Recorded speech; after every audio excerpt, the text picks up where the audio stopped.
Fala aí, pessoal, beleza?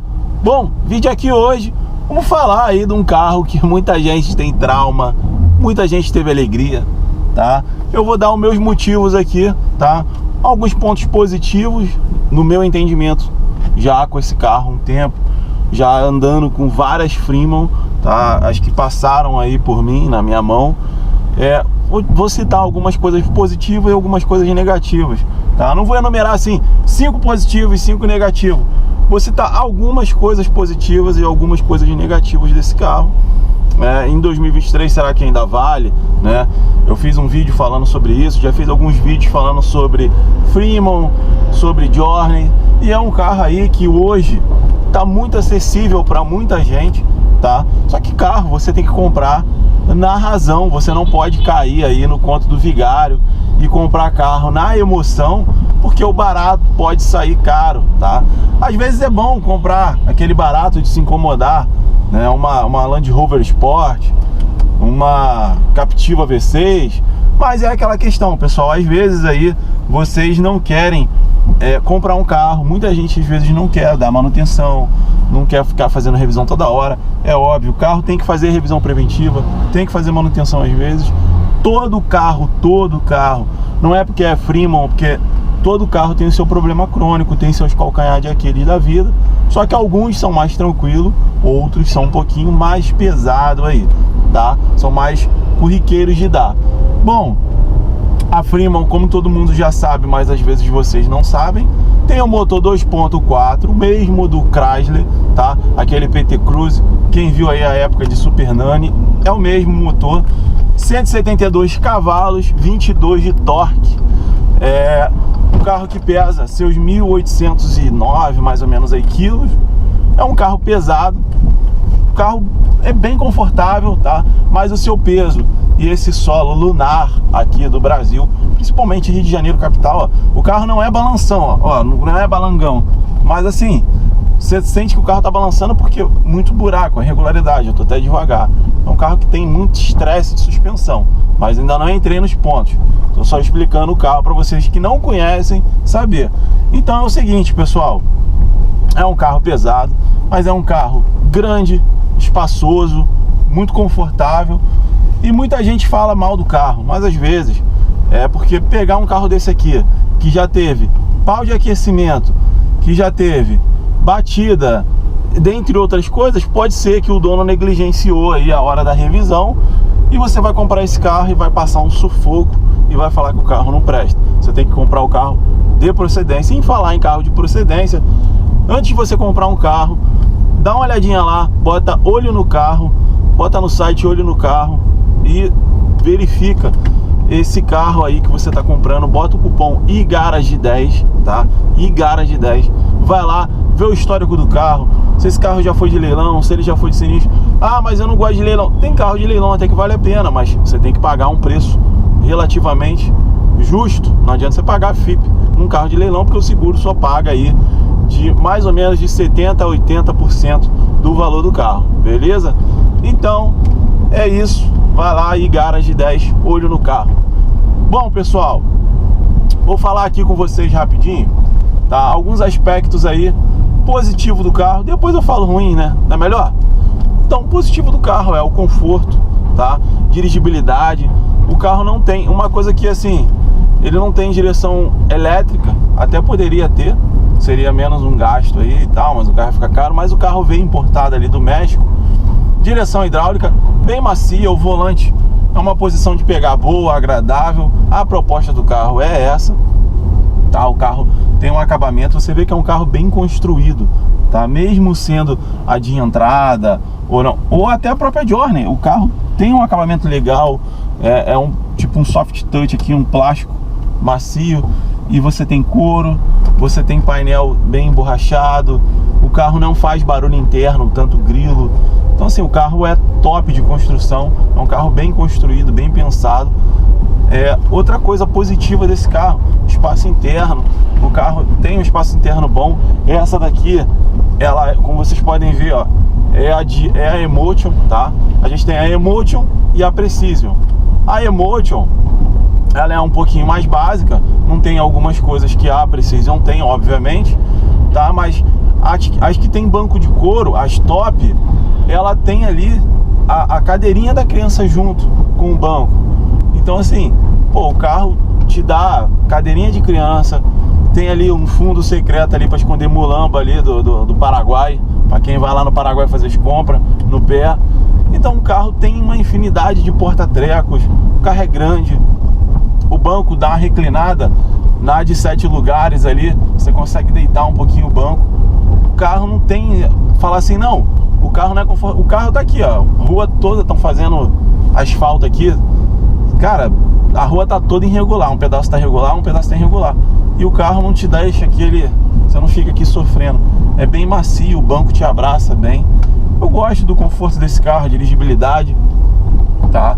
Outro ponto positivo é o ar-condicionado do Ozone para os 2 ocupantes aqui. E no caso das 7 lugares, tá? Você tem 3 zonas aí, porque ainda tem um comando aqui em cima. E aí você consegue controlar ali o vento, o ar, tudo para quem tá lá na fileira do meio, tá? E obviamente vai sair, quem controla na fileira do meio vai sair para a última fileira lá, que é o 6 e o 7. É pequenininho? É, para quando é de 7 lugares. Parece banco de anão, mas é a proposta do carro. Você também não quer um carro com uma pessoa de 1,80 m ou 1,88 m igual a mim, sentar lá no 6º e 7º lugar, né, pessoal? Fica um pouquinho difícil. Bom, uma outra coisa também que eu acho, tá, bem legal desse carro, tá? Muita gente, ah não, não sei o que. Eu acho que o design dele é bonito. Eu não acho um carro feio, é um carro bem legal. Acendeu a reserva? Pensei que tinha acendido. É, acendeu a reserva. É, aí isso aí é pro negativo. Então assim, é um carro que tem uma construção bonita. Por mais que ele é parecido com uma Journey, todo mundo fala, é o primo mais pobre da Journey, gente. Mas não tem jeito. Pegaram a Journey e botaram os emblemas da Fiat. O carro tem aí o seu conforto, computador de bordo. É um carro que não é um carro quebrão, não é um carro que quebra toda hora. É um carro que tem uma mecânica confiável, boa. Não é uma mecânica ruim, mas é aquela questão, você tem que cuidar, é o que eu falei, você tem que cuidar. Outro ponto positivo do carro, além da tecnologia, ele tem start-stop, tá? Então assim, você tem comando de som no volante. Cara, não tem muito que você botar defeito nesse carro de estética. Ele tem os seus probleminhas, mas é óbvio, é o passar do tempo. Pode ser que vá gravando algumas coisas, tá? Por donos anteriores que não cuidaram tanto do carro. Uma coisa que eu vou falar pra vocês, tá? Você tá aqui mais ou menos algumas coisas que eu acho negativo desse carro, tá? Aqui, ó, eu tô até aqui com a chave presencial, ó, chave presença, tá? A chave é essa daqui. Pra você vai no posto, uma coisa que eles não pensaram muito, tá? Você vai no posto abastecer o carro e aí chega lá, o fretista para, fala, ah, bota 10ão aí de gasolina, beleza? Você tem que fazer o quê? Apertar um botão aqui. Esse carro não tem isso. Esse carro você tem que pegar e fazer isso aqui, ó.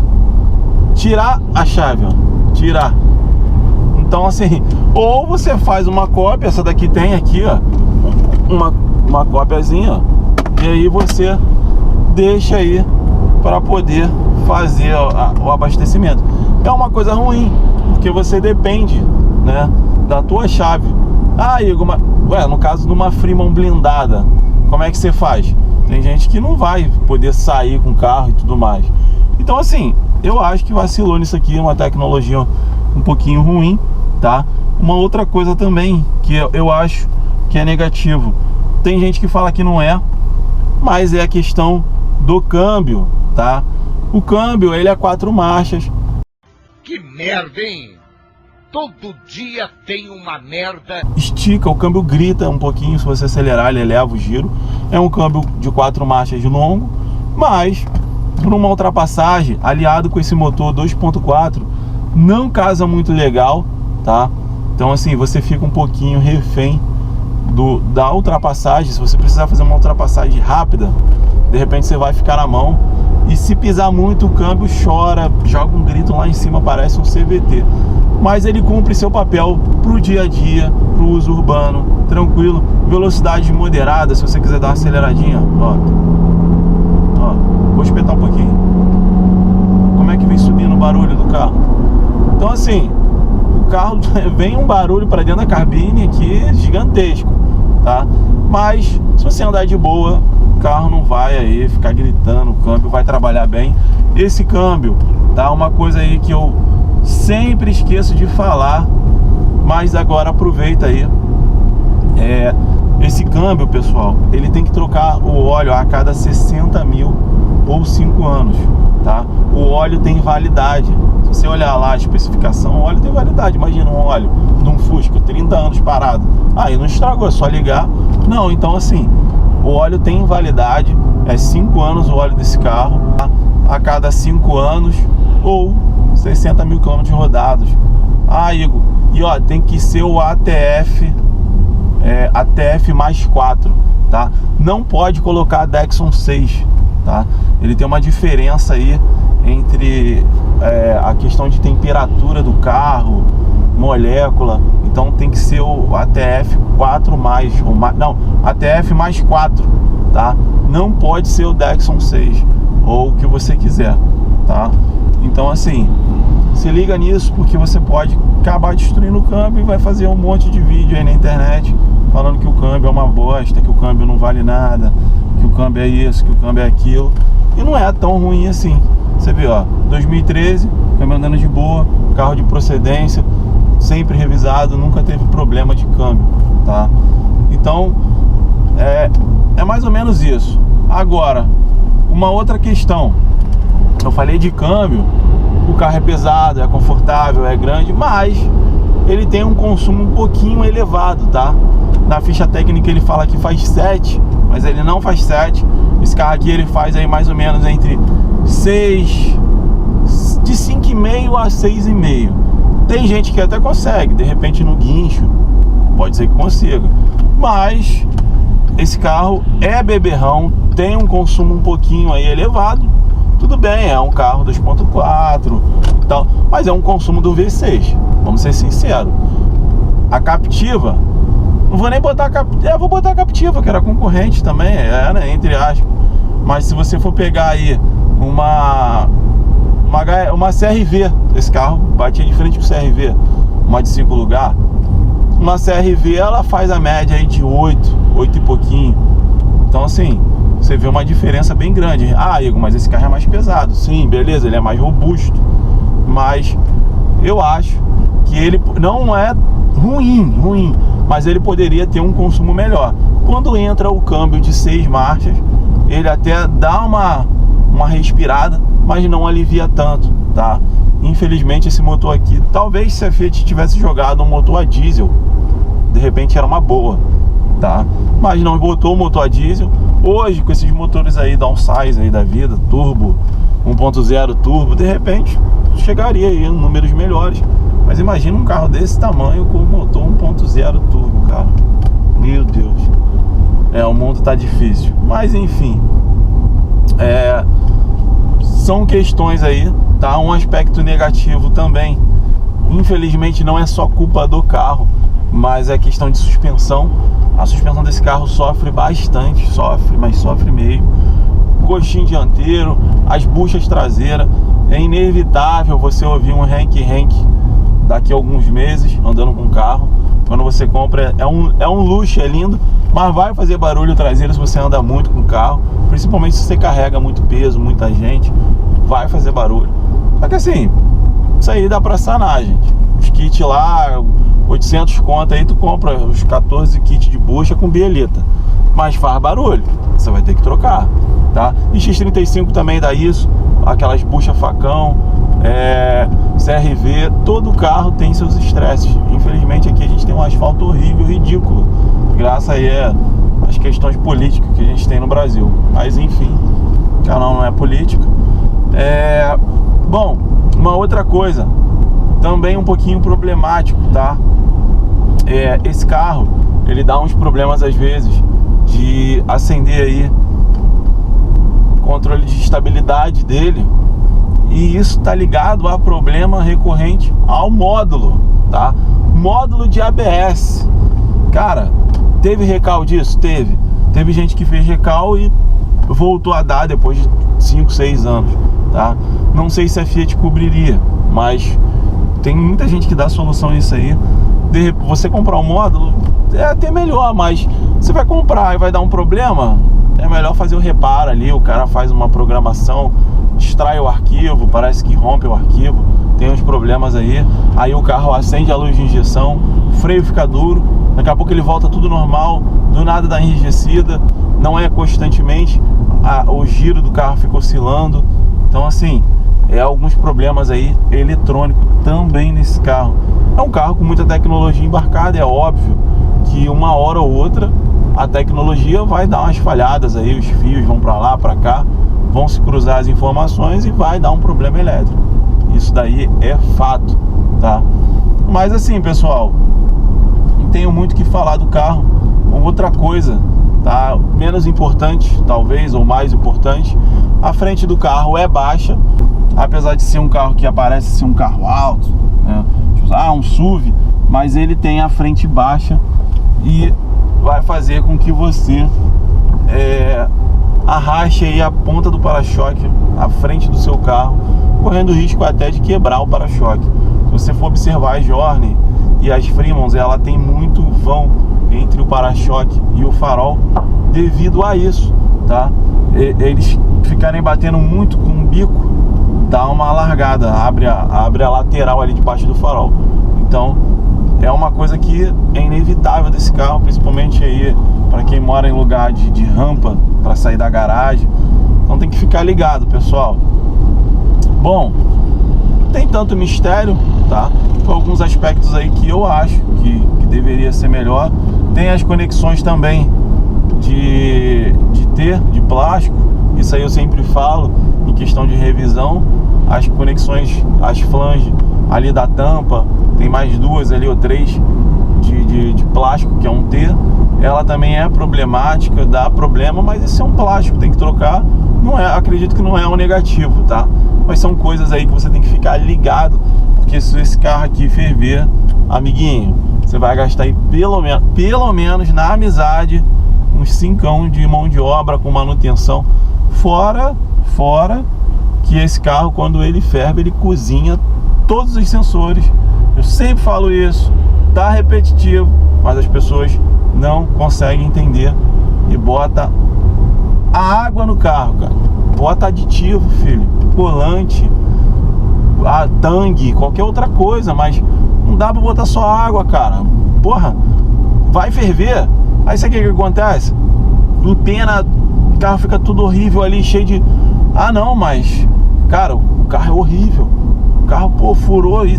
Cara, o carro não foi feito pra fabricar. O cara, quando fabrica lá, lê o manual, não tá assim, ó, colocar água no radiador. Então, galera, aditivo sempre, aditivo. Esse carro tem que rodar no aditivo, tá? É por isso que eu pego aí uma enxurrada de Honda Civic. Honda não quebra, Honda é isso, Honda é aquilo, Honda não sei o que.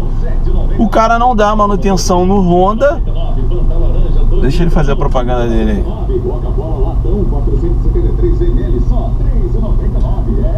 Então assim, voltando aí à programação normal, tirando a promoção do cara. Bom, Honda Civic e Toyota em geral, tem gente que criou esse dogma, o carro não quebra, então eu não boto água, não troco. O carro é uma bomba relógio às vezes. É isso que as pessoas não conseguem entender. Não é só a marca, que nem Peugeot quebra. Cara, carro tem que dar revisão, tá? Esse carro tem que rodar com aditivo. Se ele começar a esquentar, desliga, porque você vai cozinhar óleo de câmbio, vai cozinhar tudo e vai ficar aí uma maravilha, para não falar o contrário, beleza? Então, pessoal, foi um vídeo esse, tá? Foi um bate-papo rapidinho sobre o carro. Muita gente tem curiosidade, dúvida sobre o carro. Você aí que tem dúvida, tá, sobre o carro, se tiver ao meu alcance, se eu souber, tiver como te ajudar, eu vou te ajudar, tá? Você que tem o carro, quiser deixar teu feedback, deixa aí. A gente tá para somar, para agregar, beleza? Larga o dedo no like aí, se inscreve, compartilha. Fui, valeu!